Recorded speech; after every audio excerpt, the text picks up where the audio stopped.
చింతకెళ్ళ సతీష్ బాబు, మధ్య వర్ధనపేట. నేను నామినీ చేసి ఎంపీ అభ్యర్థిగా ఎన్నికైనాను. నా గుర్తు ఆపిల్ గుర్తు. దేవుని వల్ల నేను గెలిచినట్లయితే ఉన్న హామీలనే చేస్తా. పెళ్ళిళ్ళు చేసుకొని 7-8 సంవత్సరాలు అవుతుంది, వాళ్ళకి ఇంతవరకు రేషన్ కార్డు రాలేదు. నాకు చాలా బాధాకరంగా అయింది. భర్త చచ్చిపోయిన కూడా 4-5 సంవత్సరాలు అవుతుంది, వాళ్ళకి ఇంతవరకు పింఛన్ రాలేదు. నీటి సమస్య చాలా, ఎండాకాలం అయితే ఇంకా అసలు చెప్పలేని విధంగా ఉన్నది. ఇంకా కొన్ని పనులు అయితే చేయాలనుకుంటున్నా. దేవుని వల్ల నేను గెలిచినట్టయితే ఈ పనులు చేస్తా. నేను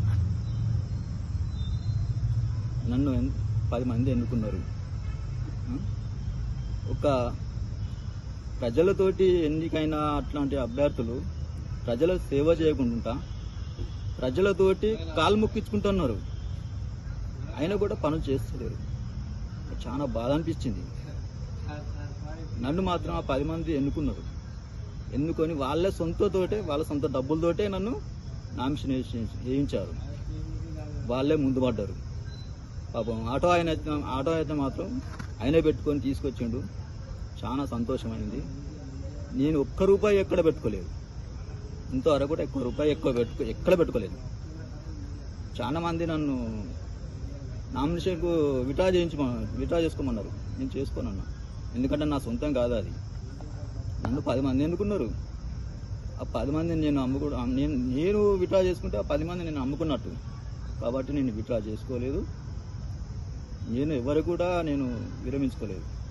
అభ్యర్థిని సంపూర్ణంగా నేను ఎవరికి మద్దతు ఇవ్వలేను. నా సొంతంగా నేను పోటీ చేస్తానా, ఎవరికి కూడా మద్దతు ఇయ్య. నేను వచ్చిన ఓట్ల వరకైనా సంతోషపడతాను. ఇది నా మనస్ఫూర్తిగా నేను వేడుకుంటున్నాను. ఇది దండం పెడతా, ఈ కాలు మొక్కుతా. నా ఆపిల్ గుర్తుకు మాత్రం ఓటు వేసి నన్ను గెలిపించగలరని నా మనస్ఫూర్తిగా నేను మనవి చేస్తున్నాను. నాది 25వ నెంబర్ సీరియల్ నెంబరు. నా గుర్తు ఆపిల్ గుర్తు. థ్యాంక్స్ అండి.